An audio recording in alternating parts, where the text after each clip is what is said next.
for always being there, being so supportive of what we do here on the culture on the Black Star Network. So make sure y'all join us in the conversation there. All right, folks, let's jump right into it because I'm very excited. This is actually a phenomenal thing that we see coming out of the White House as President Biden. It was officially announced yesterday, but President Biden gave some remarks earlier today where he talks about how his administration, him and Vice President Kamala Harris, will be creating a federal office for gun violence prevention. Now, you're talking about something that has been a long time coming.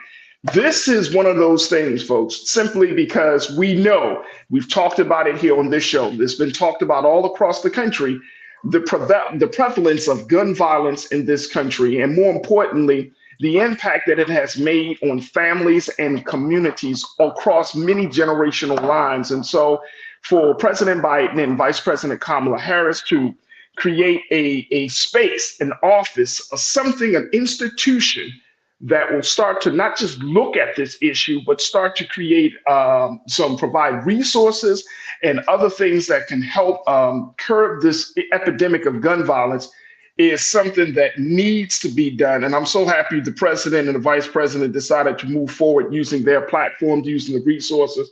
And it's necessary. It is so necessary. But let me just share this very quickly. We got a quick excerpt, and Lisa, I know that I want to play just a little bit of what President Biden had to say at the White House earlier this afternoon. But let me just tell you, this gun violence situation is so deep, folks. It's actually one of the big factors of children's death in America. Well, I'm not going to say any much more about this. Let's hear from President Biden himself as he talks about creating this federal office for gun violence prevention.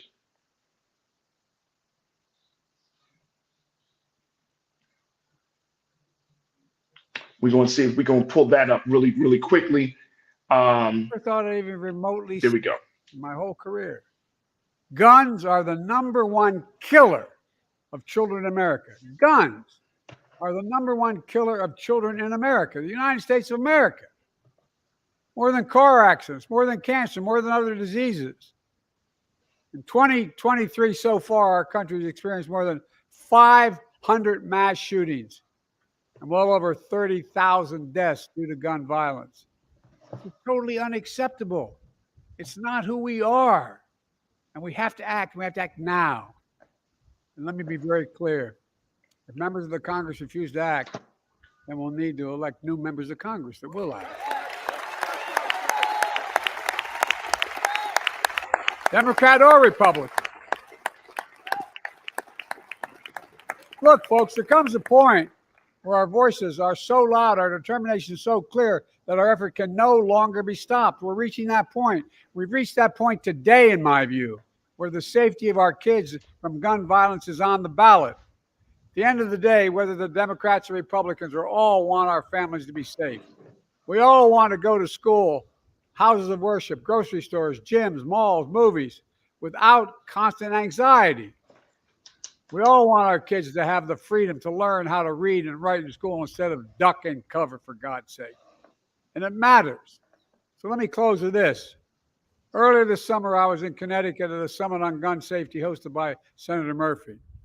4 students impacted by gun violence who are here with us today summoned extraordinary courage and stood and shared their stories on stage. 4 of them. They each came from different backgrounds, different parts of the country, different shootings, but they shared a common singular message that one of them summed up in just a few words, and I quote, "The deadly and traumatic price for inaction." That's what he talked about, the deadly and traumatic price for inaction. They made clear what all of you know too well. That price can no longer be the lives of our children and the people of our country. They spoke for an entire generation of Americans who will not be ignored, will not be shunned, and will not be silenced. And I know progress is hard. I've been at this a long time, but we've done it before. We can do it again. If we're here, I'm here to tell you, to you and the Vice President Harris hears you as well. You're right. You're right. We're by your side. And we're never going to give up dealing with this problem. We're never going to forget your loved ones. We're never going to get there unless we remember. I know we'll do this because I know you. Heroes. Heroes proving that even with heavy hearts, you have unbreakable spirits. In memory of your loved ones, you're building a movement that endures. Above all, you'll never give up on the one thing we must never lose: hope, hope, hope. Jill and I, Kamala and Doug, our entire administration, are more determined than ever to carry forward that hope, that inspiration, that light that you continue to give us all. For the lives we have lost, for the lives we can save, we can do this. We just have to keep going. We just have to keep the faith. We just have to remember who we are. Every time I walk out of my grandpa's house up in Scranton, he'd yell, "For real. Joey, keep the faith." And my grandmother would go, "No, Joey, spread it. Spread it." That's what we have to do. Spread the faith. And remember, and I mean this sincerely, we are the United States of America. There is nothing beyond our capacity when we do it together. Nothing we've ever tried to solve, when we've done it together, we haven't succeeded. God bless you all. May God protect our troops, and may God protect our children. Thank you so very much. Distinguished guests, please.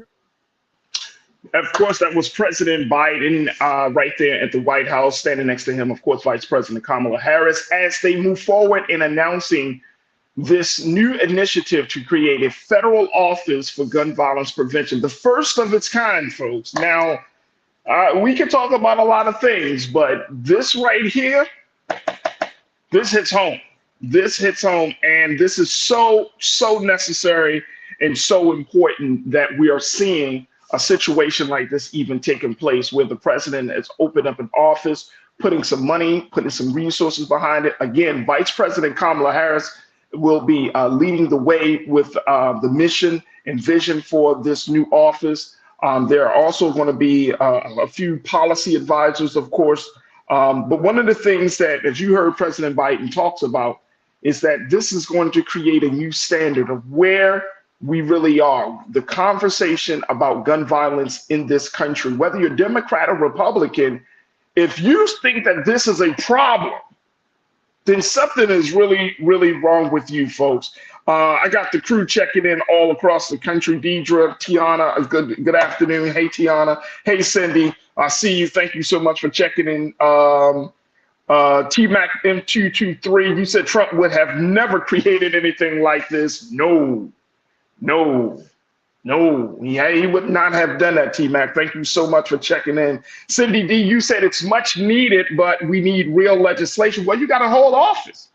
We got a whole office. So if you're talking about a whole office, let me just break this down, give us even some more context for this. In terms of gun violence, we have a tracker. Police-involved shootings, there might be some trackers. Like, there aren't any real institutions, and I'm talking about institutions within our government where things like this are not just being tracked or monitored, but things like this is that's the sole mission. So when you're talking about gun violence, as crazy as we know it is, and look how long it has taken for us to even get to this. And to President Biden's credit, as he said that he's been doing this a long time, change takes very slow, can be very slow at times. And that's very true, especially when you're dealing with government. But the fact that you even have an office like this is something that is showing that, yep, we're making some progress down this road. So I'm right there with you. Tiana, you said maybe we can come up with better background checks and have a national registration or national registry for gun owners. Absolutely. Maybe we can do that. But here's the thing, and we're going to take a quick pause in a moment. I want us to key in on the fact, folks, that as President Biden said, and I think I've shared that statistics with you as well, guns are the #1 killer of children in this country. The #1 killer. So can you imagine that? He said more than cancer, more than any disease, more than car accidents. It is guns, folks.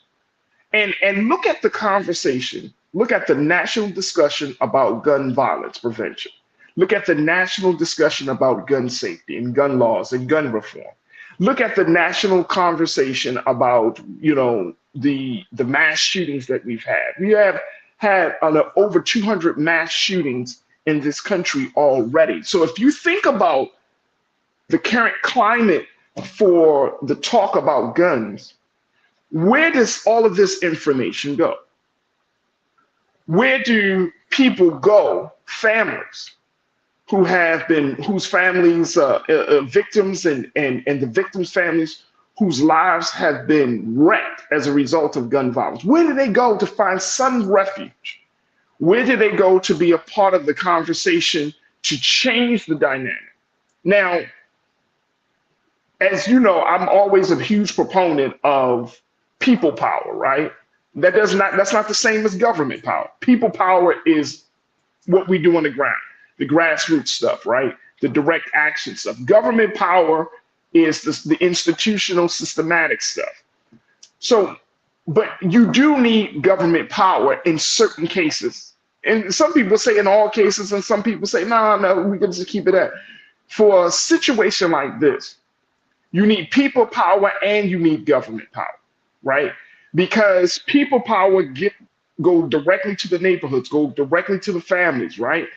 But government power can be on the forefront. It can be a place where we can have these conversations among the legislators. It could be an institution that can get money for all of the additional resources. It can create toolkits. It can create a lot of different things that can be trickled down to the people, that can be trickled down to organizations.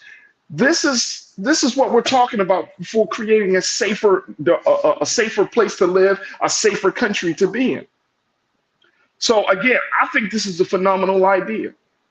It's an idea whose time has come, and I'm happy that President Biden and Vice President Kamala Harris had the foresight and the vision, and finally say, okay, we're gonna make this happen. And it's not just about Black people. It's not just about white people. Every one of us is affected by gun violence. Let me see something here. Diva Barrel, you checked in. Thank you so much. You said people claim to be quote unquote pro-life should fully embrace and applaud this announcement. Ain't that something? Come on, Diva Barrel. I like that. That's a great way of looking at it. That's an excellent way of looking at it. If you're pro-life, you should be for gun violence prevention. There it is right there. I love that. Thank you, Diva Barrel. I think it's Case V. You said 18 and 19-year-old gangbangers should not count as children either, just to sway the narrative. Well, you know what? How did they get into that position? How did they get into that role? And I understand. And that's a different part of the conversation, KCV, where, if you have young people who are killing other young people who are killing adults, that's a different part of the conversation. But maybe this office, and I'm not putting too much on what this situation is supposed to do, but maybe this office can at least help to put us in a better place with this conversation. Let me just share this very quickly, and then we're going to take our next pause. One of the things that it was announced yesterday, you didn't hear from the president today, but one of the things that was announced was that this office will play a key role in implementing the Bipartisan Safer Communities Act. And let's go to the next one on that one, please, Lise. I'm gonna share this. There we go. Thank you. This office will play a key role in implementing the Bipartisan Safer Communities Act, which is a 2022 law that's considered the most sweeping gun violence prevention measure in 30 years. Congress passed the legislation after a gunman massacred 19 students and 2 teachers at an elementary school in Uvalde, Texas. So when you go back to look at that act, folks, and you see some of the details of that act, you'll understand that this is going to play a significant role. The thing is, as we take this pause, the thing is making sure that people power kicks in and that we use this office as an accountability measure and to keep people on track when we're talking about gun violence prevention in this country. That's the big thing.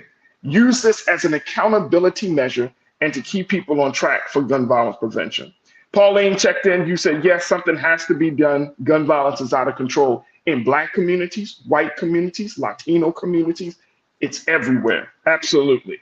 You don't like my music. You said once you are out of the womb, you are on your own. Mm. Mm. Mm. We will. That's sad. That's sad. And we don't want it to be that case. There needs to be a community. There are already community of families of victims and community of victims from gun violence. Now it's time to open up the community. So for those of us who may not have been affected by gun violence, if you have not been affected, your family hasn't been affected, then it is an opportunity for you to show your allyship. It's an opportunity for you to show your humanity and connect with your neighbors and other folks who have been affected. And we can create a different culture in this country when it comes to guns. So big shout out to the president, to the vice president. We're looking forward to seeing how this process goes. Folks, if you want to see the full announcement, all of what the president had to say, we even had Vice President Kamala Harris gave some remarks. Make sure you go to blackstarnetwork.com. We have been streaming this announcement ever since it started this morning. It was live a few minutes ago, but we wanted to make sure we put something out there for the show. But you can hear the full remarks from President Biden, Vice President Harris, and others, and victims families as this announcement has been made. But go to blackstarnetwork.com to see the full press conference. All right, folks, stay tuned. We got to take a quick pause. When we come forward, let's talk about rail safety, how it is National Rail Safety Week. We're going to share with you some statistics and, most importantly, have some conversations about how we can keep our children safe near the railroad tracks. Stay with us. That conversation is up next here on The Culture on the Black Star Network.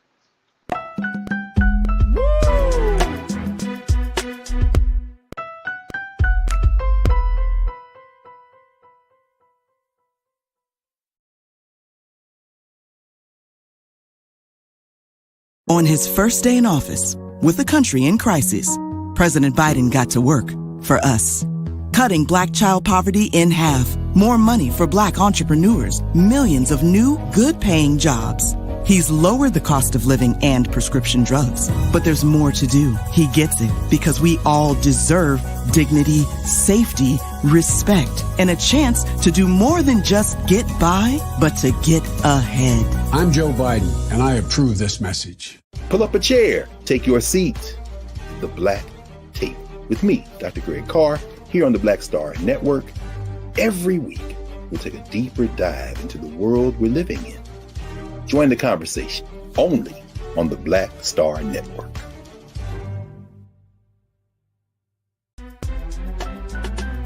I'm Farajii Muhammad, live from LA. And this is The Culture. The Culture is a two-way conversation. You and me. We talk about the stories, politics, the good, the bad, and the downright ugly. So join our community every day at 3 p.m. Eastern and let your voice be heard. Hey, we're all in this together. So let's talk about it and see what kind of trouble we can get into. It's The Culture, weekdays at 3, only on the Black Star Network.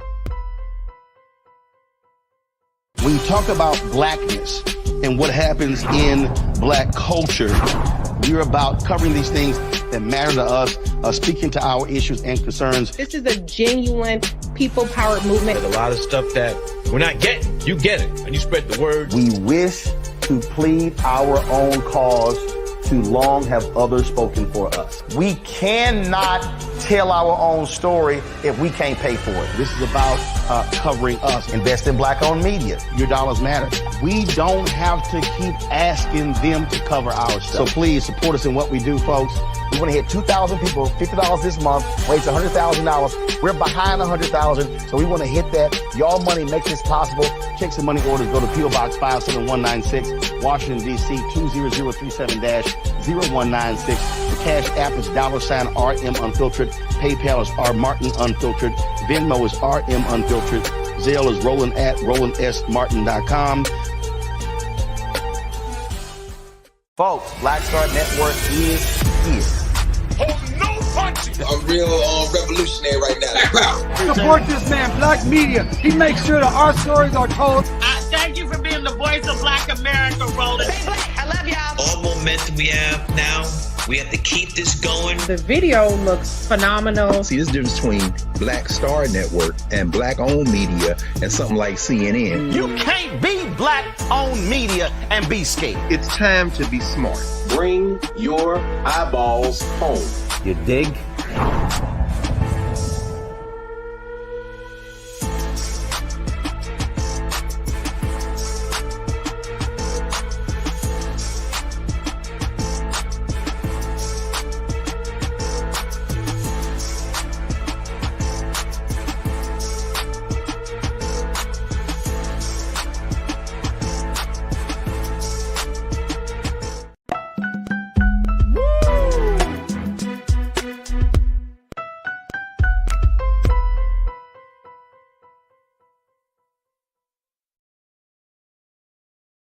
All right, folks, welcome back to the culture here on the Black Star Network.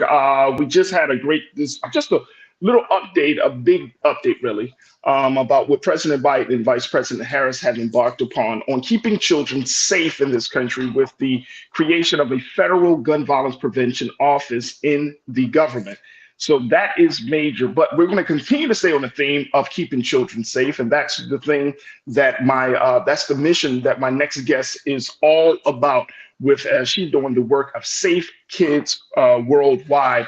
It is National Rail Safety Week, folks. And if you're not familiar, this is the part of the time of the year where conversations about railroad safety, about train safety, all of these things, especially when it comes to our children, has to be had, and an awareness need to be made to make sure that for those of us who live near railroads, those of us who live near trains, and where these major intersections, and it might not just be in rural areas, even if you're in urban areas and you have metros and other rail systems, that you understand the dynamics of it. Because trust and believe, folks, more children are actually affected by rail systems more than we like to believe or even know. So I'm going to bring up my next guest, who is going to give us some insight into this phenomenon and what we can do to make sure we keep ourselves and our children safe as we celebrate National Rail Safety Week.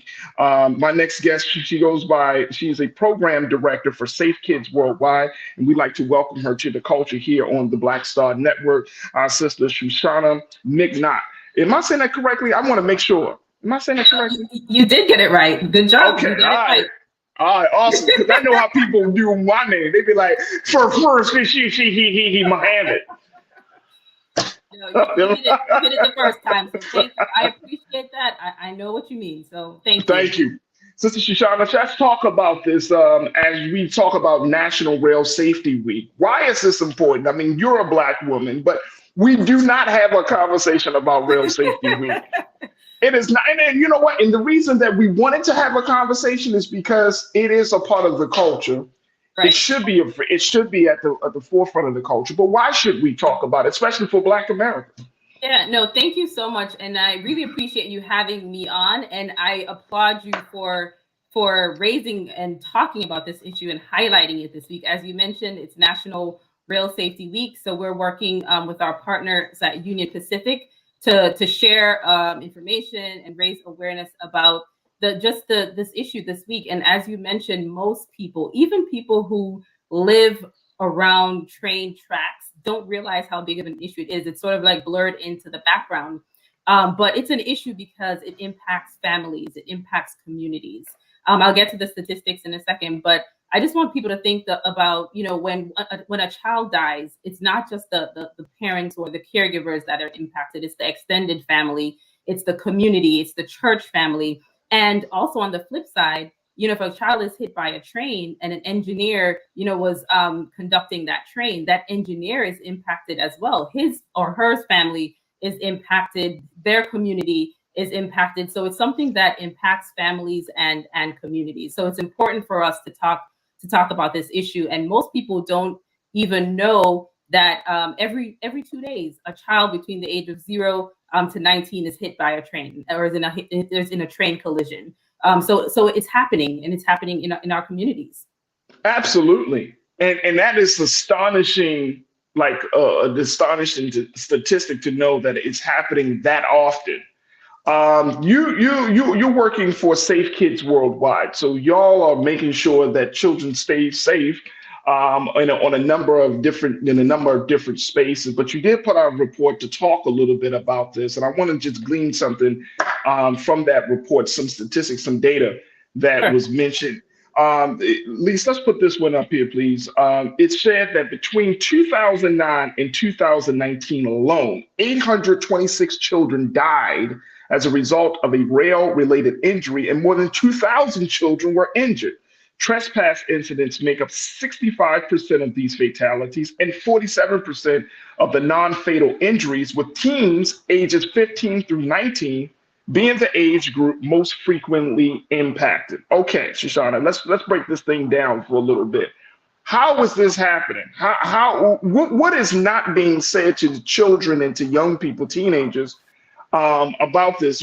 Is this a situation where children are just playing on the railway and they're just not getting out on time from when they hear a train? What's really going on? Talk to me about this.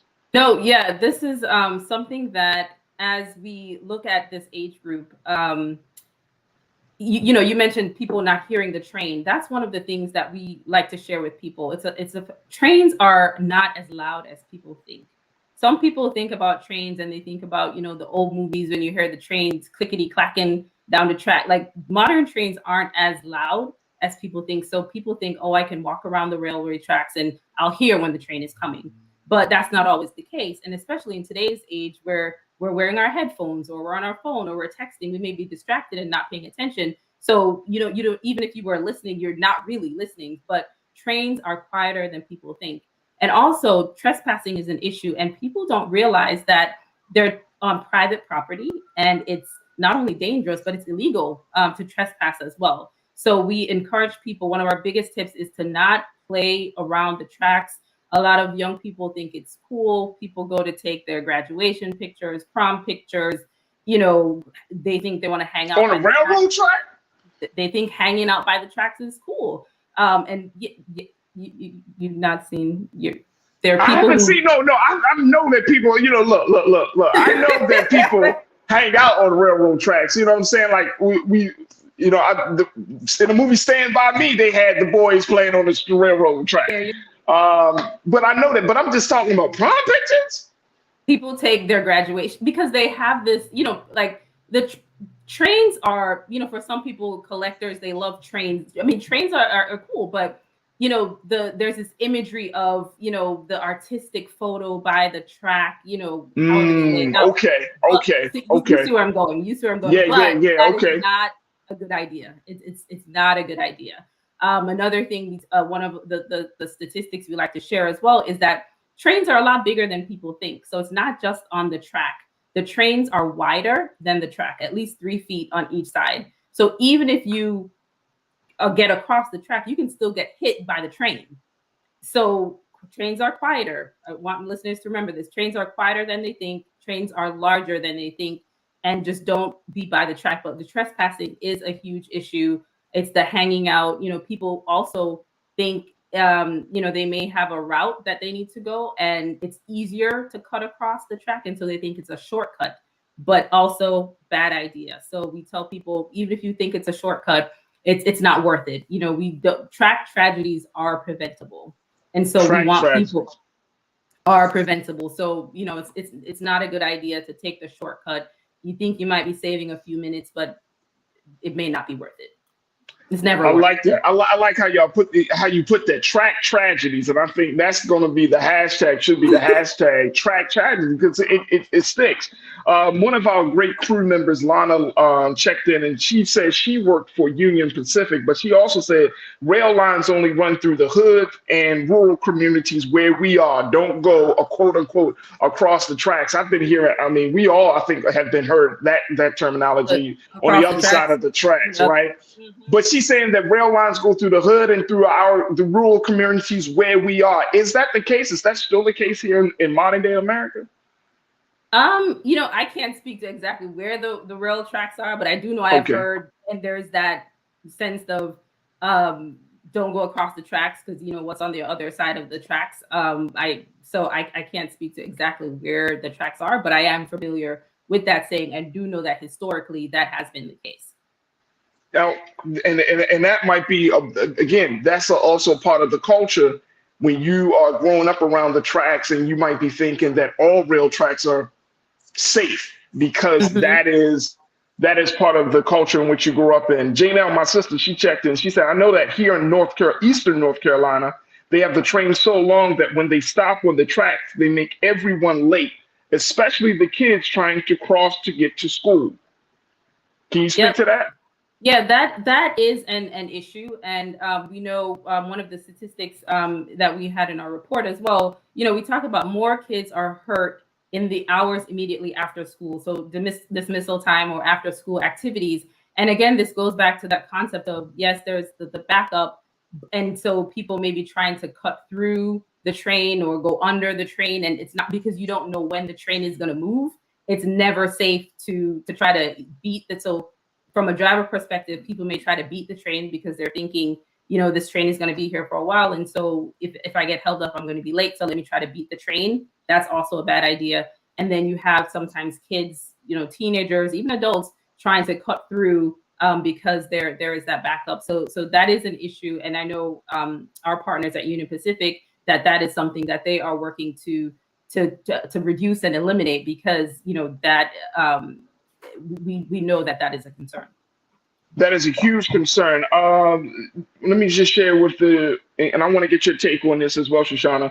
Tiana checked in. She said, Texas, California, Illinois have the highest fatalities and collisions. Are those the big states that do have those, or are there some other states that have higher fatalities and collisions?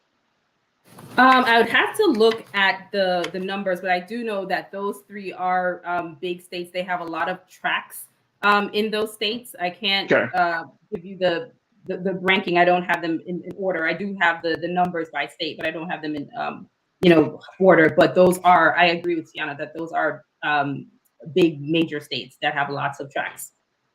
And what about fencing? Because one of our crew members talks about that there aren't any fencing around certain tracks. Is that something that Safe Kids Worldwide is advocating for? Because I want to talk a little bit about some of the solutions. We're talking about human behavior, using common sense, looking both ways, don't try to, beat the train and all of those things. But then there's some systemic things I think can happen, which is like fencing, signage.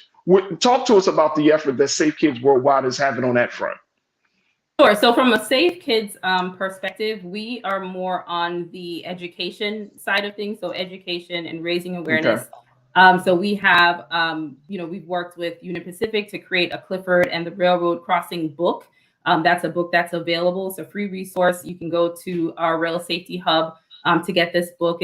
I think most people are aware of Clifford, the big red dog. And it takes Clifford through a store with Emily Elizabeth. And it's a great way. If you go to our website, you can order the book. We'll ship it to you for free. And it's a resource that you can read to either your child, a child in your community, your niece, nephew, at your church group or wherever, and share that safety messaging. And our goal with this is, we want to have something fun to inform the kids, but also as the parent or caregiver reading the story, we're hoping the messages get across to the adults as well. In terms of, gates and, Safe Kids, we do some advocacy work because, as we do our work in keeping kids safe, we do recognize that there are some systemic issues involved. And at Safe Kids, I'm happy to say that we just launched our new strategic plan, and the theme for our strategic plan is equity in child safety. And we want to make sure that kids are safe no matter where they are, no matter where they live, no matter who their parents are, but all children deserve and have the right to have access to a car seat, a smoke alarm in their house, a carbon monoxide detector, all of those things. So we recognize that there are systemic issues, and which is why we have, made it an intentional effort to say that we are going to be focusing on equity in child safety over the next few years and into the future, because that is the systematic issues are, it's not something that can be broken down overnight, but we do need partners. It's not a one organization show, but we need partners from all levels of society to work towards making sure that there is equity in child safety. We got about 30 seconds, Shoshana, but I'm wondering, are Black children make up the highest demographics of children that are affected by train accidents, track tragedies?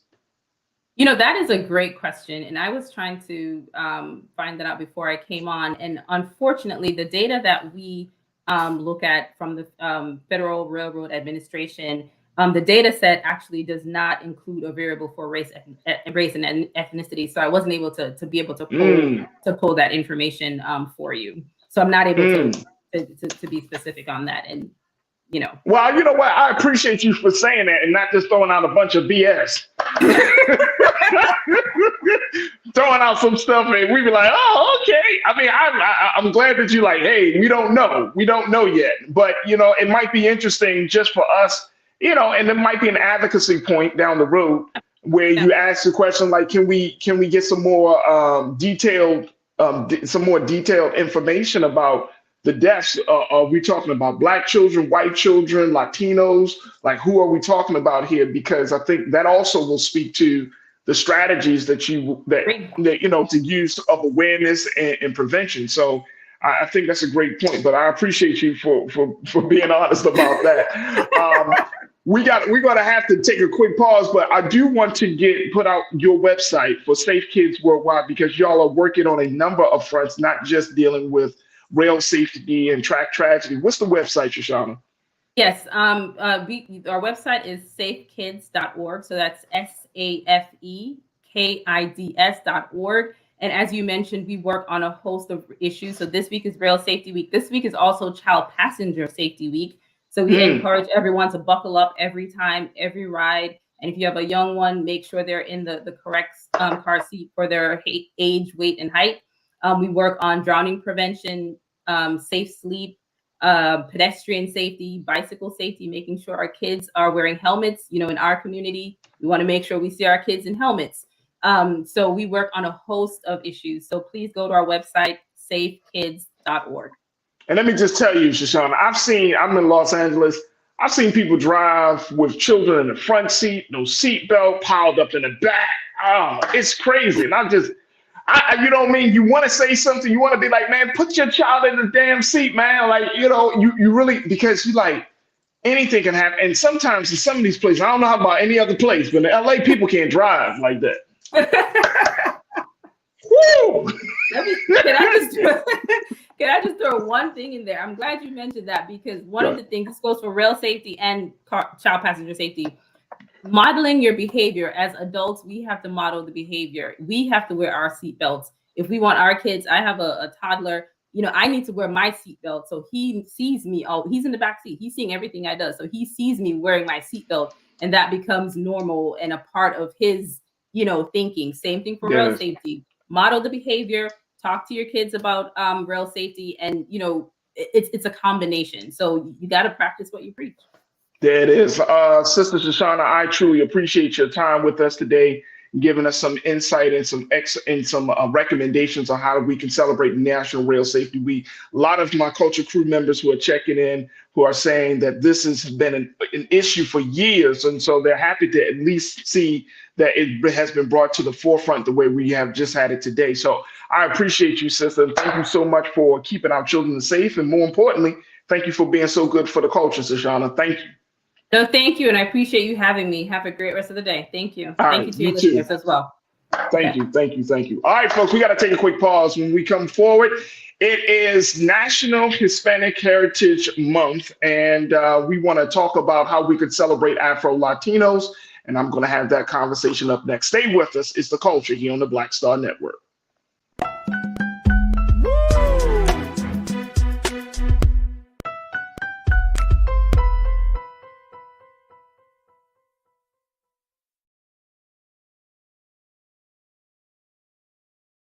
On his first day in office, with the country in crisis, President Biden got to work for us.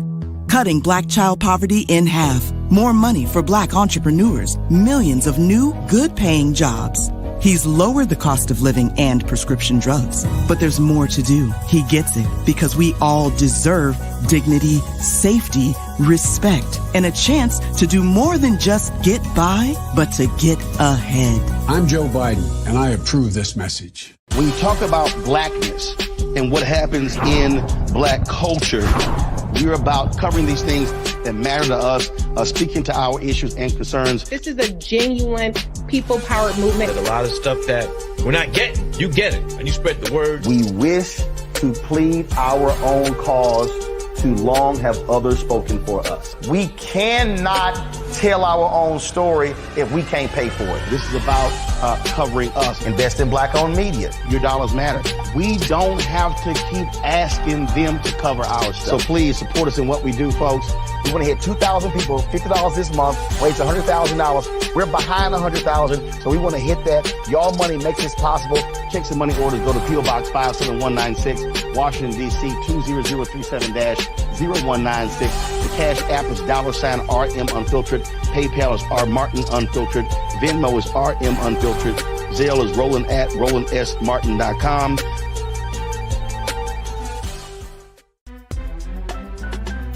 I'm Farajii Muhammad, live from LA.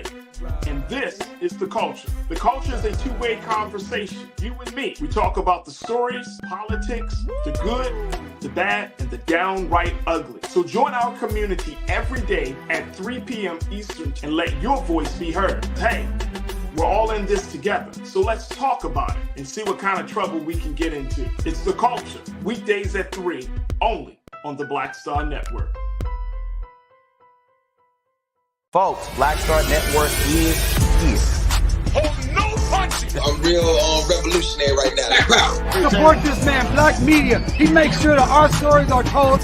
Thank you for being the voice of Black America, Roland. I love y'all. All momentum we have now, we have to keep this going. The video looks phenomenal. See, this difference between Black Star Network and black-owned media and something like CNN. You can't be black-owned media and be scared. It's time to be smart. Bring your eyeballs home. You dig?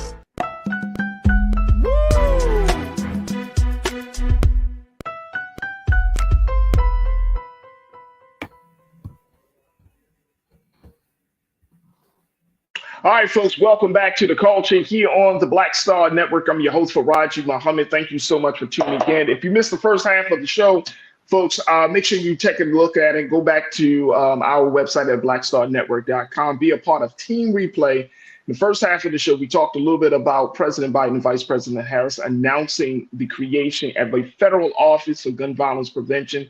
You'll be hearing much more of that. We have streamed the announcement, the major press conference from the White House on blackstarnetwork.com. So you can see the full press conference from there. Also, we just talked to Shoshana from Safe Kids Network, Safe Kids Worldwide, about National Rail Safety Week, a major week of making sure that our children stay safe around railroads and not become a track tragedy. So make sure y'all do your due diligence and take a look at the first half of the show. All right, now let's switch gears. Let's talk about another part of the culture, which is our Hispanic brothers and sisters, as this is Hispanic Heritage Month, folks. And this is the time of year. It kicks off from September the 15th and ends on October the 15th.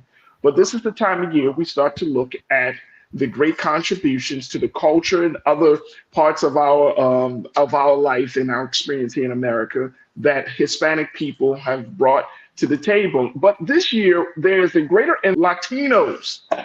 That's right, folks. And I know that for some of us, we might always, some of you even question, like, Farajii, why do you even talk about Hispanic stuff sometimes? Like, why do you even, I mean, this is supposed to be, And it's like, y'all know there's a huge part of the population within Black America that are actually Afro-Latino. Let me share with you a little bit of some details, and then I'll bring my sister Noemi on, as well as my sister Corinna. But take a look at this. This is a 2020 report from the Pew Research Center. They reveal that there are 6 million Afro-Latino U.S. adults that make up 12% of the adult Latino population and 2% of all adults in the country. Approximately 800,000 adult Afro-Latinos do not identify as Hispanic, highlighting the complex dimensions of Hispanic identity in the United States. Now, notably, 130 million individuals in Latin America are of African descent,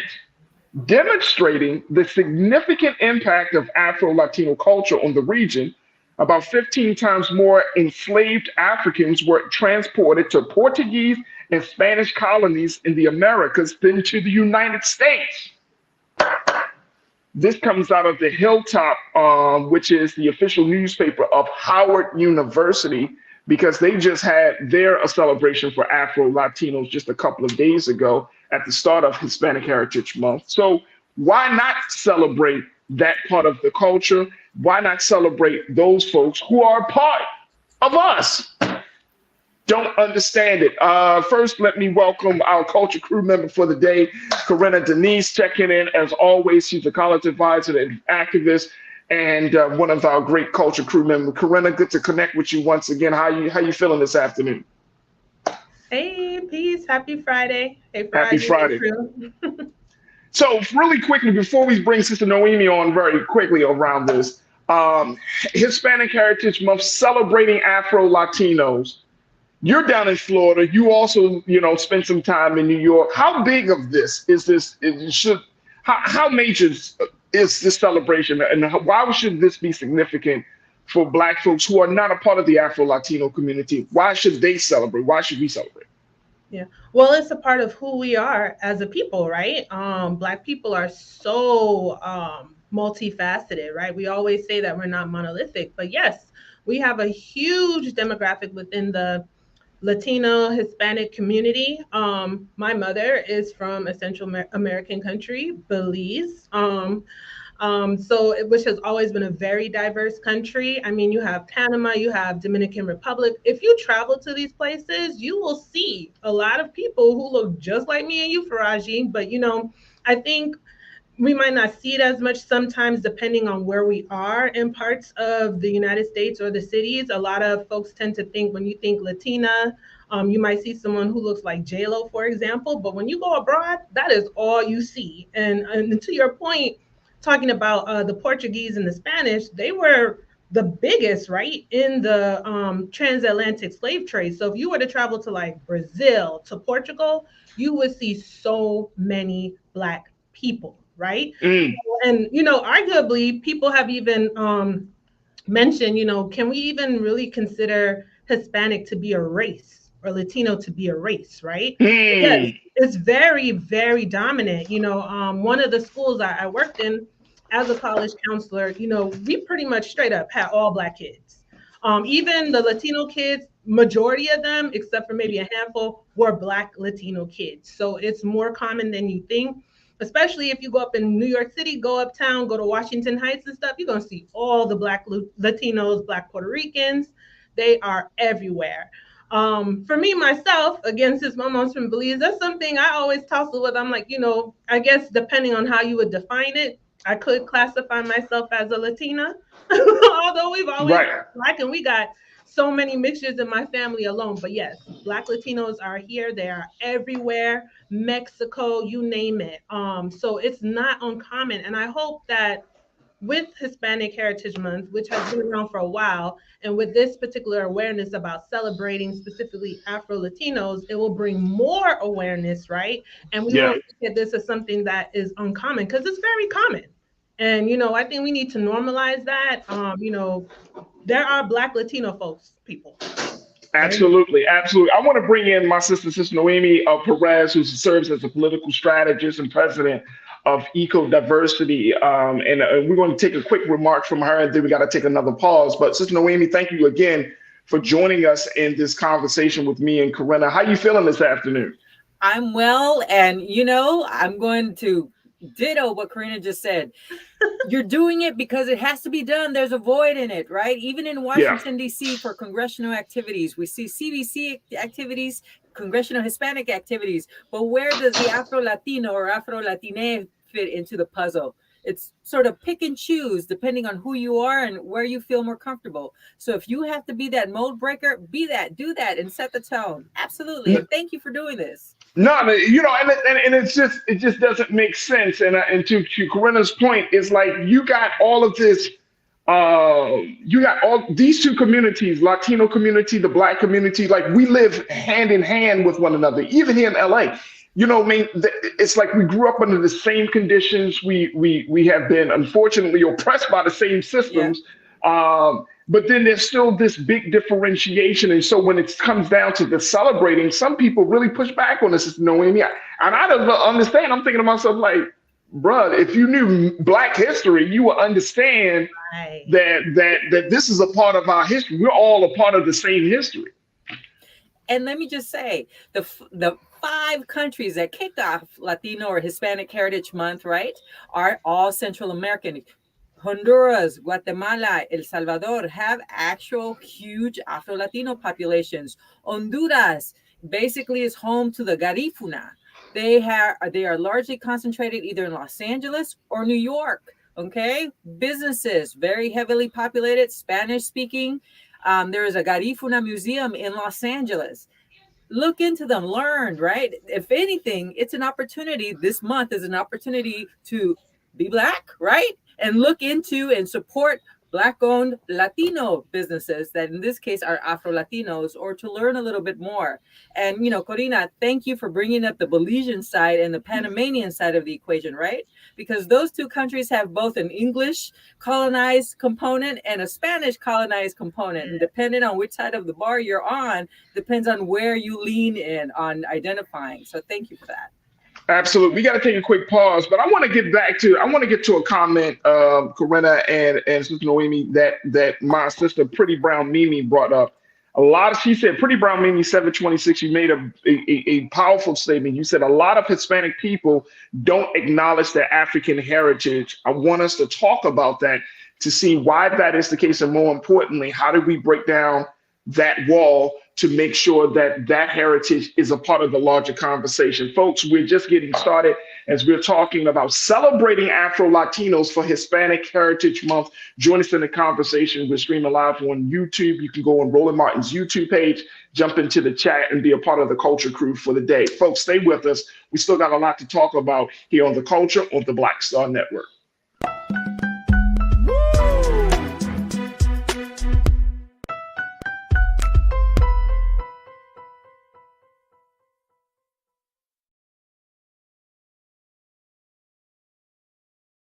On his first day in office, with the country in crisis, President Biden got to work for us. Cutting Black child poverty in half, more money for Black entrepreneurs, millions of new, good-paying jobs. He's lowered the cost of living and prescription drugs. But there's more to do. He gets it because we all deserve dignity, safety, respect, and a chance to do more than just get by, but to get ahead. I'm Joe Biden, and I approve this message. When you talk about Blackness and what happens in Black culture, we're about covering these things that matter to us, speaking to our issues and concerns. This is a genuine people-powered movement. There's a lot of stuff that we're not getting. You get it, and you spread the word. We wish to plead our own cause. Too long have others spoken for us. We cannot tell our own story if we can't pay for it. This is about covering us. Invest in Black-owned media. Your dollars matter. We don't have to keep asking them to cover our stuff. So please support us in what we do, folks. We want to hit 2,000 people, $50 this month, raise $100,000. We're behind 100,000, so we want to hit that. Your money makes this possible. Check some money orders. Go to P.O. Box 57196, Washington, D.C. 20037-0196. The Cash App is $RM Unfiltered. PayPal is R Martin Unfiltered. Venmo is RM Unfiltered. Zelle is Roland at RolandSMartin.com.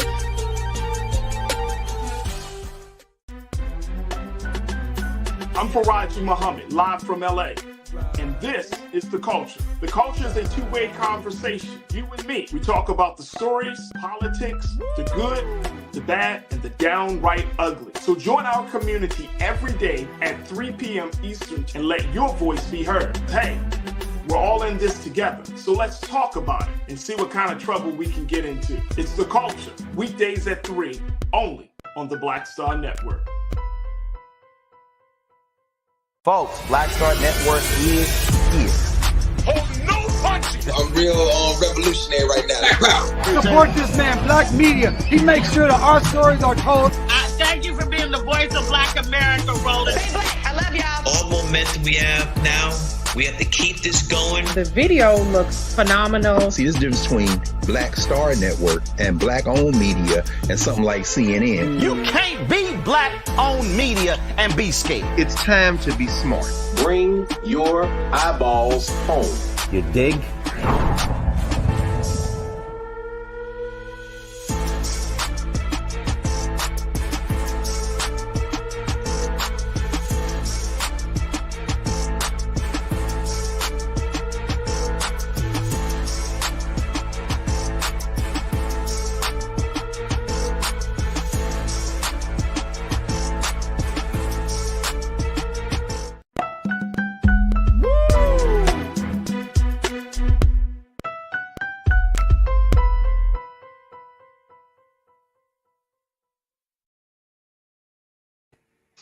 All right, folks, welcome back to The Culture here on the Black Star Network. I'm your host, Farajii Muhammad. We are talking about celebrating Afro Latinos for Hispanic Heritage Month. And folks, if you did not know, there is a large population of Afro Latinos in this country and around the world. And we want to make sure that as we talk about Hispanic Heritage Month, it kicked off on September the 15th. It goes all the way through until October the 15th. This is a month where we start to have different conversations about our people being a part of that community. And so today we once again want to kind of push the envelope a little bit and just to have different discussions about this, because for some of us, we may not even know that we might have Latino or Hispanic roots in our family. For others, we might be still struggling to figure out, well, which side of myself do I bring to the forefront? Is it my Blackness or is it my Latino side? We don't know. So I'm just talking to my sisters.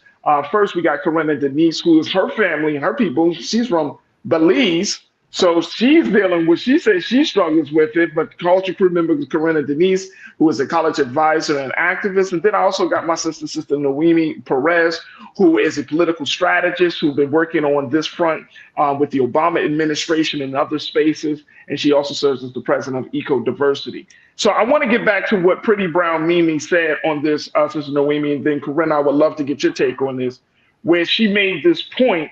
And this is culture crew member Pretty Brown Mimi talking about how some folks don't really acknowledge their Black side, their Blackness, right? And I hate identity politics. Corinna, you know, we talk about it a lot.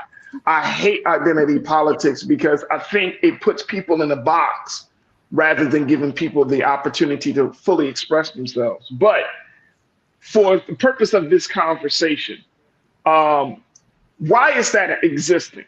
Why do we have that dynamic, Sister Noemi, where you might have a Black person whose family is from Portugal, Belize, some other South American country, but then they keep that under wraps? And according to the data, this is not uncommon. A lot of Afro Latinos do not always come out to say, hey, I'm Afro Latino. What is that the root of that? The simple root of it, bottom line root, you know, white supremacy, colonization, right? In terms of the strata that was created by the Spanish to manage the populations in the countries that they were colonizing. There was a strata that actually identified layer by layer where you as an individual fit depending on the degree of mixture you had, right? So the purest in bloodline you had to being just purely Spanish, the higher up you went, the more mixed or the darker skinned you were, the lower and less privileged you were. And so naturally, and we have to acknowledge this as well, right? As people try to scale up or be freer in the ability to succeed in life, they want to basically try to hide as much of their history as possible while they become lighter skinned, right? So is that the case for Hispanic? Because that was the thing Pretty Brown Mimi says. She said a lot of Hispanic people don't acknowledge their African heritage. So if you are a lighter skinned Hispanic person, but you know you got some African blood running through them veins, you're not pumping the Black Power fist. No. Those that so on the Hispanic side, because there's some beef there, and I'm trying to make no generalization because I'm coming to this conversation with full humility. But I have seen some Hispanic folk from Corinna's point, from New York, they say, "Oh no, I'm black, I'm an Afro Latino, you know what I mean? I'm with black folks." But then if you have some Hispanic folks that are like, "Nah, bro, we not." So white supremacy is at the root of all of this. Absolutely. Yes, I think too, a lot of it has to do with, just shame of the history, right? Like we've been so, curated. A lot of our history that's thrown in our face has just been the disruption of enslavement. And we haven't even been exposed, really, enough of us haven't been exposed to who we were before that disruption. So, that stigma, and I think that also has a lot to do with a lot of the colorism that you see abroad in these different countries, right? Talking about that color range, from the lightest to the darkest, is kind of like a pyramid scheme almost of like what level of privilege you have access to depending on how much melanin you have in your skin, which is unfortunate. And I think those stigmas are perhaps maybe one of several reasons why people have that shame to not acknowledge that part, because immediately when you think about it, they're associating the bad part, right? Like the enslavement and the colorism and the struggle of it. We've had more exposure to the bad than the beauty, than the good.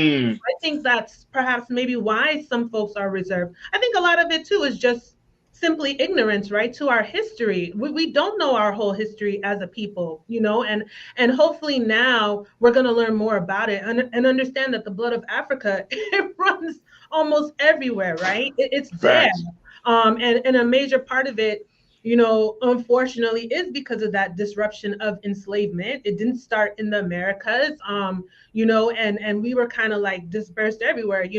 Before we were Belizean, from Guatemala, Nicaraguan, wherever, we were African, okay? And, that's really what happened. And so I think that has a lot to do with the shame. But, I really hope that we get to a point where we're learning more of our cultures and our roots so that we can, revel in it, because there's so much to be proud of. I think a lot more to be proud of than ashamed, definitely.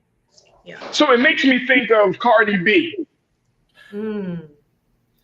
It makes me think of Cardi B, right? And one of the, and I think another part of this conversation is that Sister Noemi and Corinna, do we need to have individuals like a Cardi B to constantly advocate for a different identity? You know what I'm saying? Cardi B is unashamed, unapologetic about being both Black and Latino, right? But she's and I'm saying in hip hop, she's probably in an anomaly, right? I think in hip hop, it kind of forces you to kind of pick sides a little bit. But she was accepted by Black folks, right, as being who she is. But when you think about the large swath of the entertainment culture, there aren't a lot of Cardi B's. Vocal women who represent both sides, if you know what I mean. It matters, right? Because for so long, the celebrities we do see that are Latinos from, for example, countries in the Caribbean with Afro Latinos are people like J-Lo. Love J-Lo, right? But what about the Afro Latinos, the individuals that have visible Is she considered Afro Latino though? But is she considered Afro Latino? No, and I don't think she identifies as a black. No, I'm serious. I'm being honest, because I've never heard her say it. Like we knew who like the guy she was dating. You know what I'm saying? She has a privilege. Let me just say that, and I think that's one of the things that Mimi is talking about, having this privilege. Mimi, you said something. You said what gets me is that you talked about the fact that some Latinos or Hispanics. They are black adjacent. This is what Mimi said. They're black adjacent. They can kind of tap into it when it's necessary and then tap out of it when it's not necessary. I think we have different definitions of Afro-Latino, right? And it just depends, I think, on the construct at the time, the context. So I think it can differ, how we view that. But I think it's beautiful, that Cardi B acknowledges all of her roots, right? That's a beautiful thing, and I'm glad to hear that that she stands on it. But yeah, I mean, I honestly really don't want to go there, with how do we define her as this, because she has acknowledged it. So yeah, I mean, for context and purposes here for like today's show, if we're defining an Afro Latino or Latina as someone who has is of African descent, then yes, I would think that she would be considered Afro-Latino. I think it just depends on how we define it. But, I don't know if we should put so much emphasis on that rather than just, acknowledging, yes, we all have, that African ancestry and African blood. Right. We coming from somebody. Yeah. Can I share this as well? Please. Yes, ma'am. We're going to take a quick prayer pause after you. One of the crew members, your crew member said, Amara La Negra is a great example. Yes. But the point that I wanted to make is that we oftentimes think that Spain itself has been historically just purely Castellano, i.e. European white. It has not. If you go to places in Spain, there is a very strong history of Muslim heritage and culture. It is visible. You see it. We're talking about Morocco. We're talking about North Africa. We're talking about a country that was dominated, right, by Muslim culture for about 500 years. So why aren't we taught that, right? There is a historic effort to try to associate ourselves and our lineage with the aristocracy. I'm not mispronouncing it, i.e. what is considered pure bloods in Spain. And it has been taught to us in Spanish colonized countries. And so it's deeply rooted. But again, it's on the definition of what success and purity looks like in terms of hair, in terms of skin color, in terms of body image, right? And how it is associated to access to privilege and success. Absolutely. We got to take it, and I love that. We're going to take a quick pause. When we come back, let's continue the conversation, because there's also another part about this in terms of how do both communities, how do you have Afro Latinos and how do you have Black and Brown communities start to tap into political power, which is the next step. I know, Sister Noemi, you understand the power of that. Corinna, you understand the power of that. Imagine, folks, if Black and Brown were on the same page about politics in this country. Woo! Same page. Can you imagine that? Look, we'll continue with the conversation on the other side, talking a little bit about this and so much more. Stay tuned. It's The Culture here on the Black Star Network.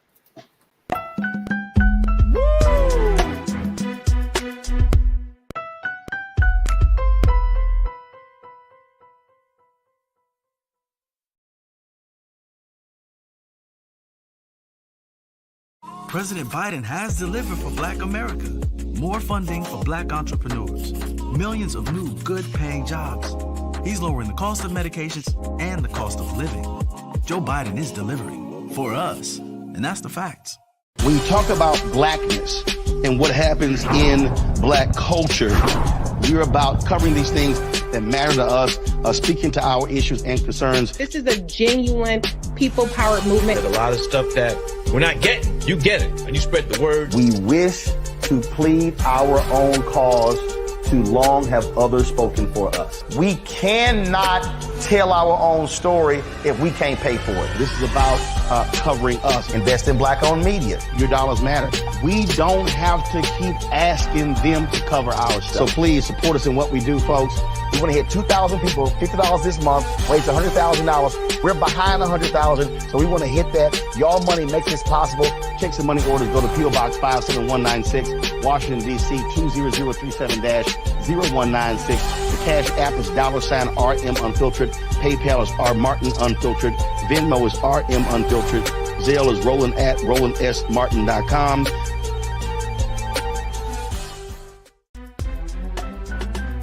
I'm Farajii Muhammad, live from LA. And this is The Culture. The Culture is a two-way conversation. You and me. We talk about the stories, politics, the good, the bad, and the downright ugly. So join our community every day at 3 p.m. Eastern and let your voice be heard. Hey, we're all in this together. So let's talk about it and see what kind of trouble we can get into. It's The Culture, weekdays at 3, only on the Black Star Network.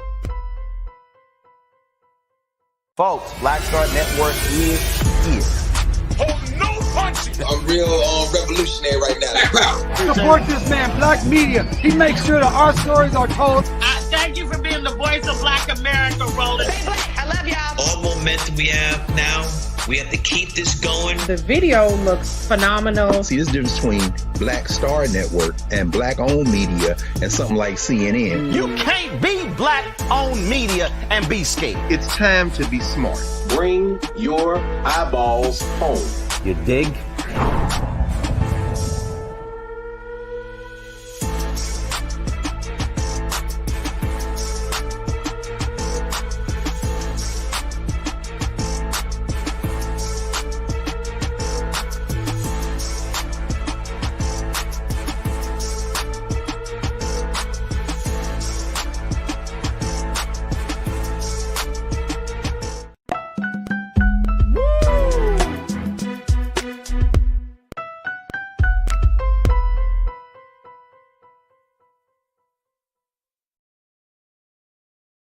All right, folks, welcome back to The Culture here on the Black Star Network. I'm your host, Farajii Muhammad. We've been talking about celebrating Afro Latinos during this year's Hispanic Heritage Month. And I've been checking in with two dynamic sisters to give their insight, of course, along with you folks. But let's go to the sisters, Corinna and Denise, who is a college advisor, and my sister Noemi Perez, who is a political strategist and president of Eco Diversity. So this is such a big conversation, Sister Noemi and Sister Corinna, that I know that there's a lot of ground to cover, but I always want to kind of keep having certain discussions because I think it's important. I learned something from this as well.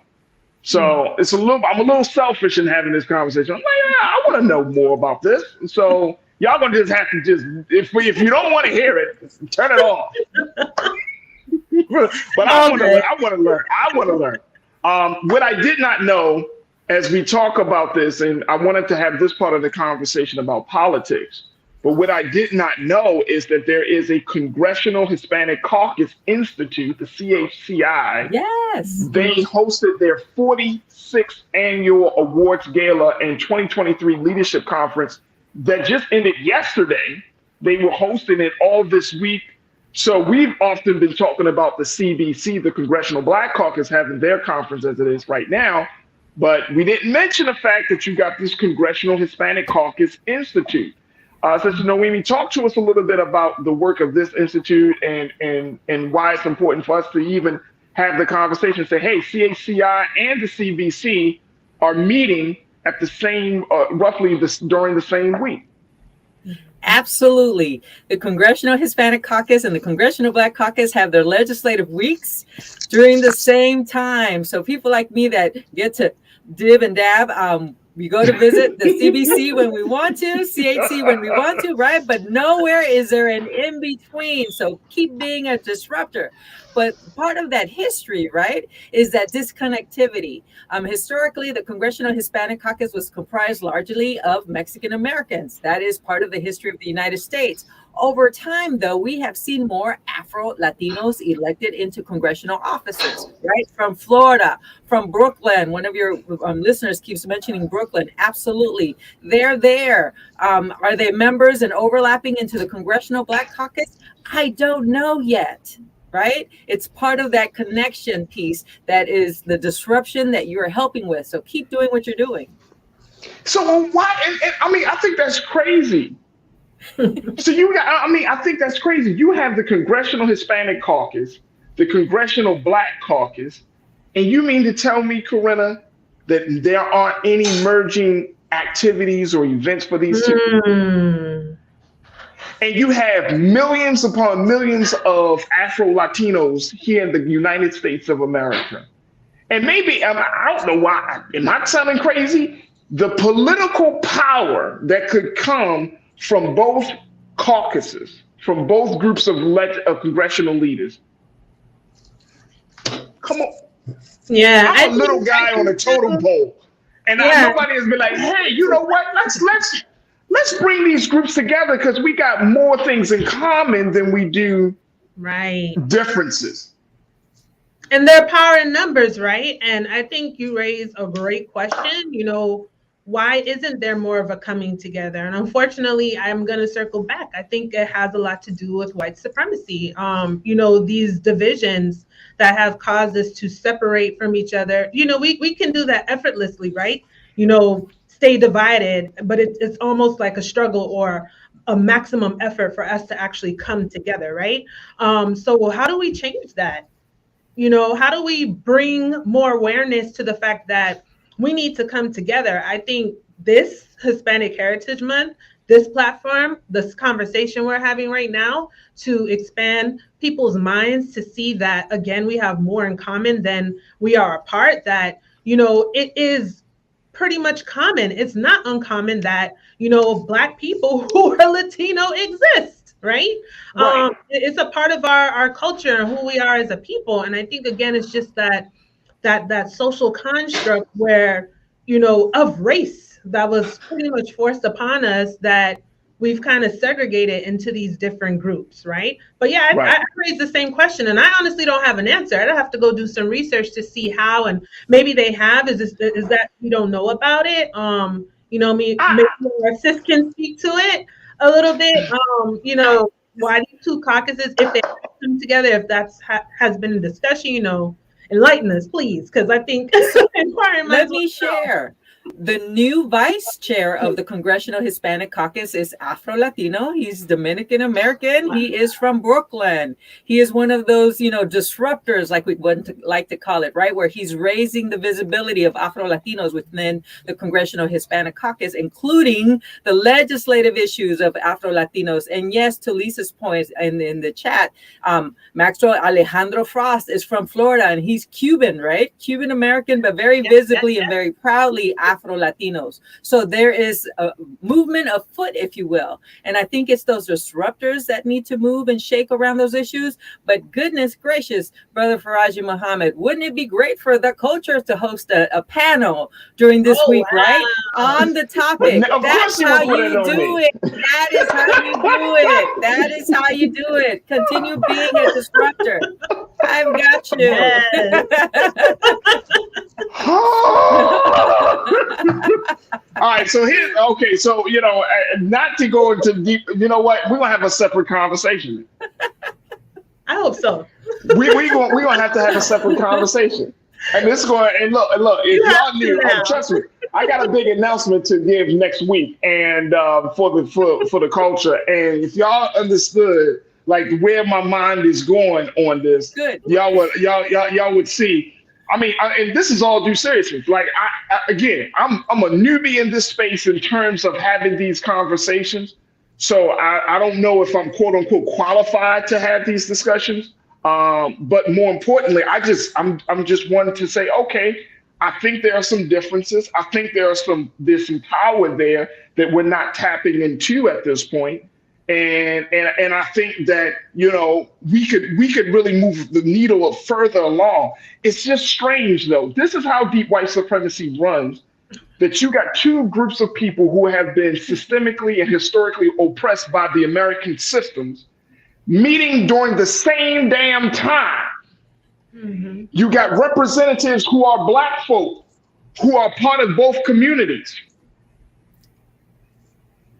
Nobody says, "Hey, look," and maybe they have. Now, I'm not going to assume that they haven't tried in the past, but I'm saying at least have a mixer. At least a mixer, right? At least have a networking reception. No, let me tell you why. Because here in Los Angeles, there's the councilman. His name just escapes me. But he was in this scandal around racism because of some leaked recordings between him and his colleagues. This man has decided that he's going to stay in his job, right? Okay, fine. You got caught up in a racism scandal. You told people you're not a racist. People call for you to resign, to step down from your position. You stay. Not only is he staying, he announced the other day that he's running for re-election. Mm. His name is Kevin De Leon. Kevin De Leon, thank you. Kevin De Leon. And so when we see that type of bullish, I don't even know the word to describe it, since Noemi and Corinna, but when we see this type of quote unquote representation,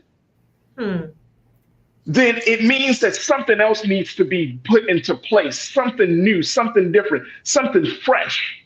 And it's not just about a Black face, it's about the fact that you have political interests that align with it. And I know I saw Monkey Confessions. You say, what do we have in common? The group out of chattel slavery needs specific policy to address our economic condition.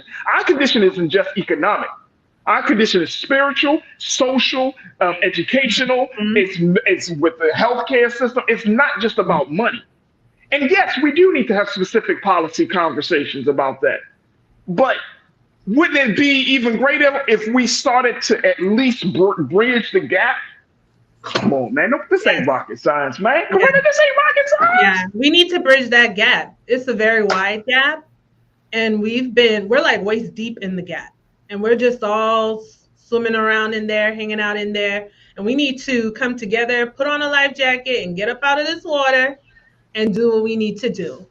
You know, because we've been just doing some doggy paddling around for way too long, focusing on, you know, things that are just pure distractions. And we just enable ourselves to remain stagnant in, you know, this thing that we're calling white supremacy.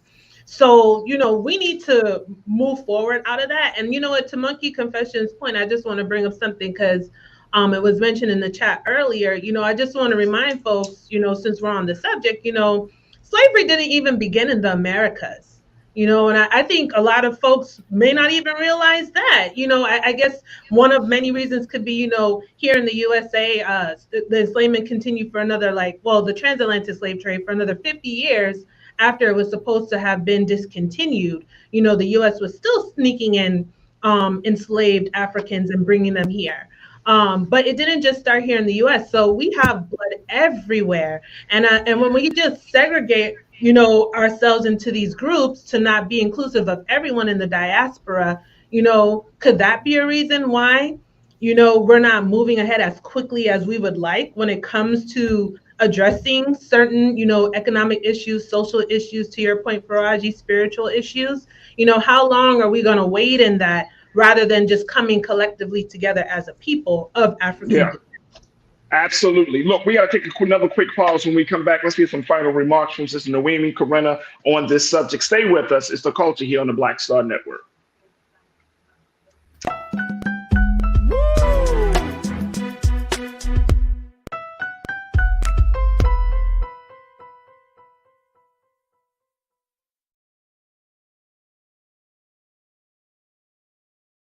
President Biden has delivered for Black America. More funding for Black entrepreneurs. Millions of new good-paying jobs. He's lowering the cost of medications and the cost of living. Joe Biden is delivering for us, and that's the facts. Folks, Black Star Network is. Hold no punches. I'm real revolutionary right now. Support this man, Black Media. He makes sure that our stories are told. Thank you for being the voice of Black America, Roland. Stay black. I love y'all. All momentum we have now, we have to keep this going. The video looks phenomenal. See, this difference between Black Star Network and Black-owned media and something like CNN. You can't be Black-owned media and be scared. It's time to be smart. Bring your eyeballs home. You dig?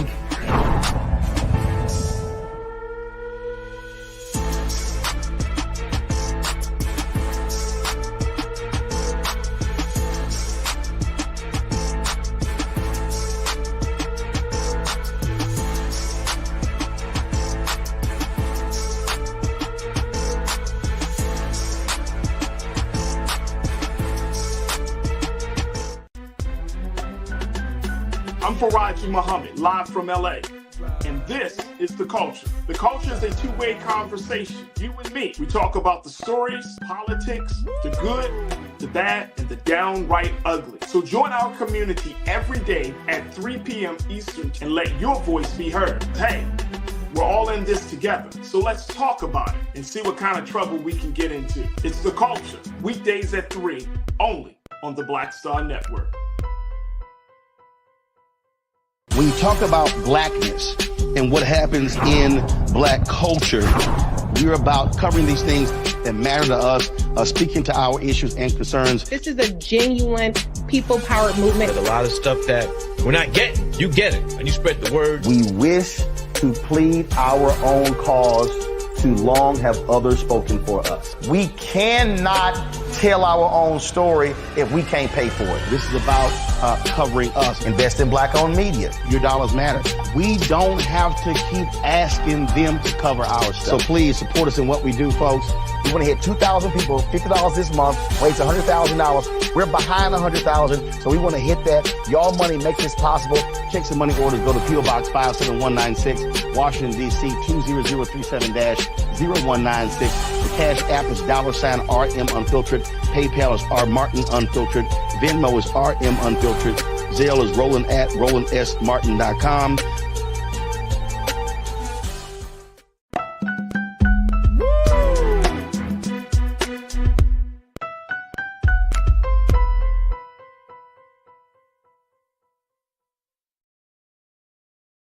All right, folks, welcome back to The Culture here on the Black Star Network. I've just been loving this conversation with my sisters, Sister Noemi Perez, the president of Eco Diversity and the political strategist, who's going to help us to try to figure out how we're going to bridge this gap, because I see it in her eyes. She already got this in her mind.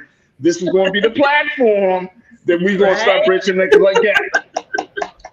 My sister Corinna Denise on my other side. So Sister Corinna, thank you so much. Let me just throw this out there because I know we got a few moments left in the show. But this is something Tiana said. Check it in. One of our great culture crew members, Tiana. She said, "We are not going to play the slavery Olympics or who got it worse." On the slavery Olympics, because it's Noemi. That's what we get into when we have these discussions about celebration, acknowledging other people who have undergone struggle. You know what I mean? I get it. Black folks have undergone the most inhumane struggle in the history of the world. We could talk about slavery. We could say, well, when Africans had slavery, it was not like the European version of slavery. So when we say, well, they were sold into slavery, they didn't think that in their head that they were selling their people into a hell space. You see what I'm saying? Because that just wasn't this level of European chattel slavery that our people experienced was a whole different situation. And I understand that. I get that. I'm totally in agreement with that. But the thing now that I don't see is that now if we start to try to figure out who struggled, and as Tiana said, if you go into the slavery Olympics, we're shooting ourselves in the foot, Sister Noemi. You know, part of, besides the acknowledgement, right, is also the acknowledgement that the history of African Americans, Black Americans, right, is something that is still being addressed. through legislation, right? The Supreme Court, that recent decision on affirmative action, right? That overturned efforts by Ivy League schools that have tried to increase the number of African Americans that were historically disadvantaged into seeking opportunities in those schools. Those issues are still real. So part of the piece of being a disruptor for you, Brother Farajii Muhammad, is ensuring that there is an understanding that people's movements are not being threatened by the rise of Afro Latinos or by any efforts to do collaborative work. I will also say this, part of our history or part of our future is that we're going to see a population of Latinos increasing in the United States. I think that this Afro-Latino serving as a middle point on some of these key issues is important. So how do we shape it? How do we mold it? How do we tap into those Afro-Latinos who have raised themselves as leaders? You know, I go back to Congress. There are currently 3 Afro-Latinos serving in Congress. And when I say Afro-Latinos, I mean individuals who are very visibly identifiable as people from the Pan-African diaspora, okay? 2 of them are from New York, one of them from the Bronx. He's actually the first, not only, he's the first Afro-Latino / Black gay elected official elected to Congress. And the second one is Adriano Espaillat from Brooklyn. And again, the vice chair of the Congressional Hispanic Caucus. How do we engage them in that conversation to serve, right, as a voice for Afro-Latinos and to help Afro-Latinos and Latinos understand that on the African-American side, there is still work that is being done that should not be crossed, if you will, or usurped for the work on behalf of Latino issues. Absolutely. Absolutely. Now, so Noemi, let's talk. And we probably should have talked about this at the beginning of this conversation, but I just jumped right in because I was super excited. But what's the proper terminology? They call it Hispanic Heritage Month. Some folks in the chat says Latino. You said Hispanic and or Latino. What's the proper way? What's the best way? And even some terms using Latinx, and I did a little research on Latinx as a research I'd like some clarification on that too, Farajii. So no. Check this out. Hey, Corinna, I did some research, and they found this was like Pew Research, and they found that like only a very small percent, like 3 to 5% or something very small, actually identify themselves as Latinx. And I was like, there they go again, that white man imposed label. Another group of people, another social construct that was imposed on a group of people that don't even identify themselves. Like some people check me, they're like, you should not say Latino, it's Latinx. And I'm like, but do Latinos call themselves Latinx? So Latinx. So what's help us understand? So Latinx is actually an attempt by LGBTQ identified or non-binary identified individuals to remove the gender component of the word Latino or Latina. And that is how they choose to identify themselves. So somewhat of a genderless hyphenation of the word. You know, Dolores Huerta, who's a storied leader in the Latino and farm worker movement, recently was quoted as saying she doesn't like the word Latinx because, quite frankly, it eliminates her indigenous identity, right? And speaking of that cultural identity, Afro-Latinos are more commonly referring to themselves now as Latine. So if you look at the islands, particularly in the East Coast part of the United States, we're seeing the word Latine or Afro-Latine or Latin, how it might be read. So my rule of thumb, honestly, is when in Rome, right? Do as the Romans. If someone wants to be called Latinx, I respect them and refer to them as Latinx. If you are Hispano or Hispanic, like many are in Texas and in Florida, by all means, I will call you that. That is my advice, suggestion, and background on the terminology. So just basically just ask the person, hey, how do you like to be referred to? Corrida, yeah. How do you like to be referred to, right? Right. And then they look at you like you're crazy and like, what do you mean by that? Because if somebody would have asked me that, I'd be like, "Oh, black man, what do you want? Wait, what do you want me? What do you want me to say?" It can be a touchy subject. It can And be a touchy subject. I have one quick question to ask. This Sure. is just curious, especially being that my mother's family is from Belize. What do you think, Nomi, the term like Spanish? Because I've heard that too, where they'll be like, "Oh, this one, they're Spanish." You know, how do you think that interjects with like the Hispanic or Latinx or Latino, Latina? And the Haitians are French, right? So we start looking at who's associated with France, Spain versus England. I'm going to tell you what the indigenous or Native American optic is on that. They advise people simply to not classify themselves by the flags, by European flags, right? Yes. And that's in effect what we're referring to when people refer to themselves as Spanish or French or from English countries. And I think once you start paying attention to that, I definitely pay attention to that. I when I speak to Panamanians or Belizeans, I have to figure out whether they're more affiliated with English history or Spanish history. There's a difference in how culture is identified and presented depending on either. So at the end of the day, bottom line, it's the affiliation, right, with colonized history. Absolutely. Absolutely. I want to, we got a few moments left. Sister Noemi and Corinna, let's talk about next steps in terms of how do we celebrate? What would you, a couple of things. Let me just pull this up here. Folks, if y'all are going to be in the DC area on September 23rd and 24th, they have Fiesta DC Festival. That's going to be happening, I guess that will be this weekend then, essentially. For Afro Latino people in the United States, Fiesta DC Festival is going to be happening this weekend. It's, of course, a festival, food, entertainment, activities from several cultures, honoring the heritage of Afro Latino people in the United States. This was put out by Howard University's Hilltop newspaper. So that is happening.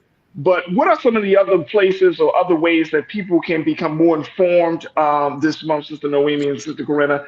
What can folks do to kind of expand their knowledge? Because I feel like, there's some new conversations that need to be had, and it might require us to go out and actually meet people and not just be up in our head and reading stuff online.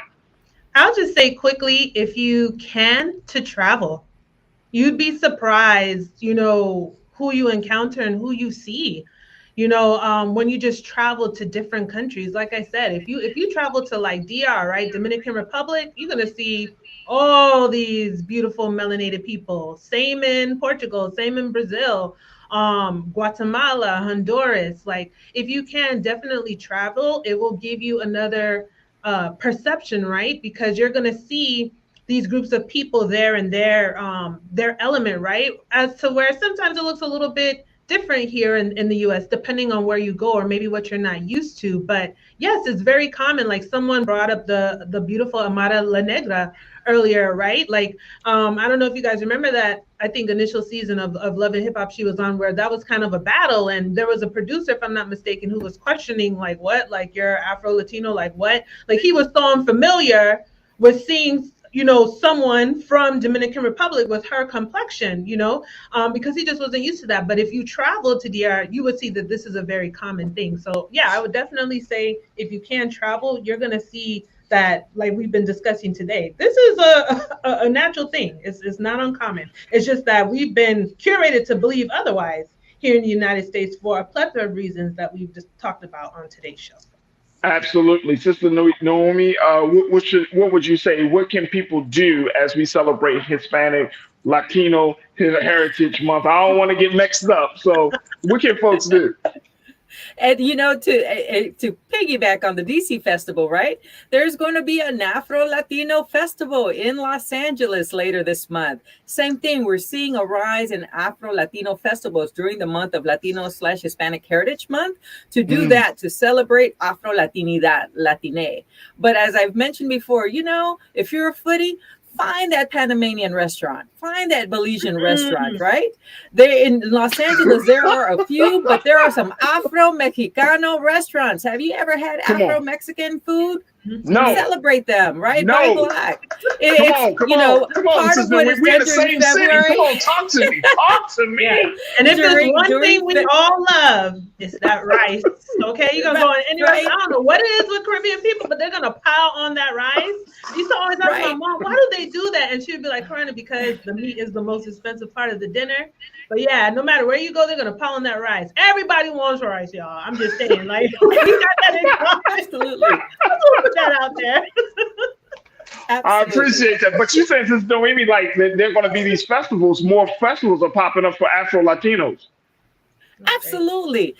That's From awesome. Florida, New York, California, they exist. They might be much smaller than the regular Latino festivals, right? But they exist. And it's a great opportunity to go out and, like you said, just meet people, listen to music. Have you ever gone around Garifuna spaces? People from Honduras, they have a very specific music and dance type that, guess what, looks very African, undeniably African, right? Absolutely. And yet when you're talking to them and you're listening to them, they're speaking in Spanish. Wow. So get out your bubble, go celebrate Afro Latinos, find it, Panamanian, Belizean, Costa Rican, look for it. Afro Mexicanos, they exist, we exist, just look around.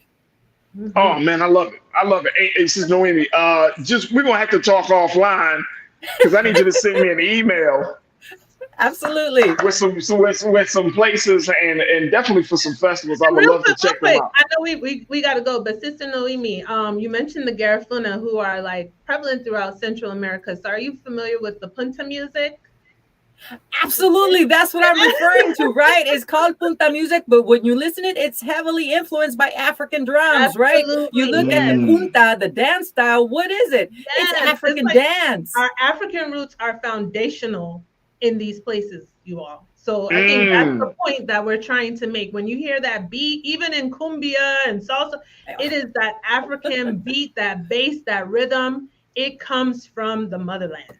And that's what we have to do, where we have that commonality. When you look at the music, the foods, you see that common thread. It might be called something a little different, but looks similar. Those are things that we have in common that were brought from the motherland, and we were just dispersed in different parts of the world, but we carried on, our ancestors carried on those traditions. So that's awesome. That's awesome. And Janelle, I am not salivating when she was talking about it was something around my mouth. Plátano, find some plátano. Plátano is common throughout these different restaurants. I love it. I love it. I'm a foodie. I'm a tourist. So what you expect? I'm a foodie. You got a lot of Belizean restaurants in LA. They are everywhere. Look. That's why I'm asking. Look, I'm gonna blow up Sister Noemi. Like, yo, I need to know some of these restaurants. Like, get you some for real. I need some rice in my life like this.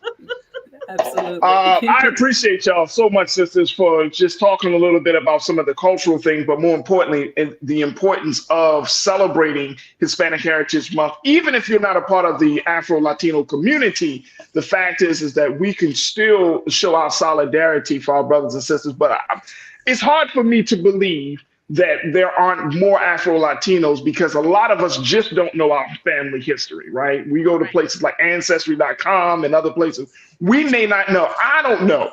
You know what I mean? I'm thinking there's some part of me that is somewhere from some island.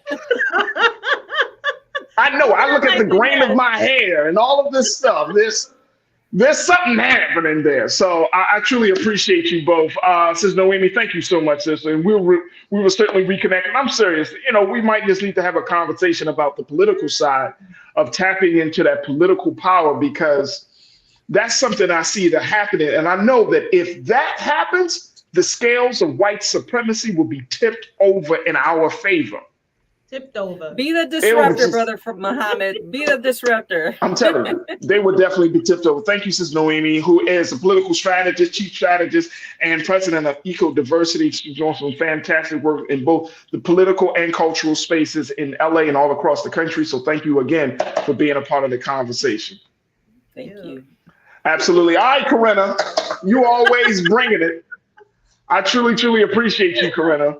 Thank you. And I didn't even know that part of Louisiana restaurants. I mean, yes, because I didn't even know that was a part of your family history. Yeah. I didn't know that. I thought you were just Black. I mean, my dad's from New New Jersey. But my mom and her entire family are from Belize. So yeah. Wow. Wow. So do you identify as Afro Latino? You know what? Honestly, I'm gonna be transparent. It depends. Sometimes when you're applying for stuff, I'm like, you know what? Maybe I should just put it down. Might give me a little advantage. I don't know. Wow. But, okay. No, I hear you. And if anybody get mad at Sister Corinna for that, you know, I mean, some of y'all still got your children's names on the phone bill. Stop it. Yeah. So. No. That's and see that again. With all due respect and with all seriousness, it's like that's the part of our history some of us may not know. And black. That's what it is. That's all it comes down to. That's all it comes to. Corinna, thank you so much. You're always appreciated having you on Fridays, man. You make Fridays absolutely phenomenal. So thank you so much. And big shout out to all of them. I've been watching, like, taking a look at your pictures and you putting them on social media and stuff.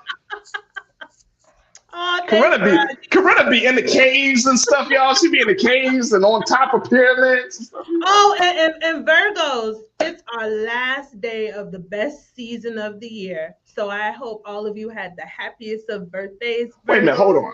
You know, we got to pass it on to the Libras come tomorrow, but you know, it's all good. Our season will be here again before you know it. Yeah, like next year.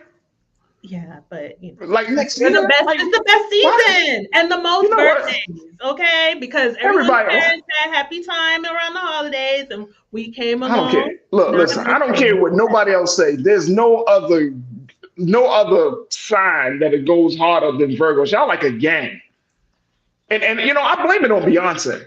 I blame Beyonce, man. That Virgos groove. I really blame Beyonce. Corinna, thank you so much, sister. It's always a pleasure. Absolutely. All right, have a great weekend. All right, folks, that's going to do it for us. I thank each and every one of you in the culture crew. Thank you so much for a fantastic show. I want to thank my very special guest. I want to thank Sister Noemi for checking in, Sister Shoshana from Safe Kids Worldwide. Folks, do your due diligence. Go to blackstarnetwork.com, download the app for free, and support us. We want you to support us because guess what? If you enjoy the conversation, and we're having a lot of conversations like this, folks. We're having some very, very important discussions. As much as we enjoy it and having laughs, the fact is these are all about our culture. So make sure you support us today at blackstarnetwork.com.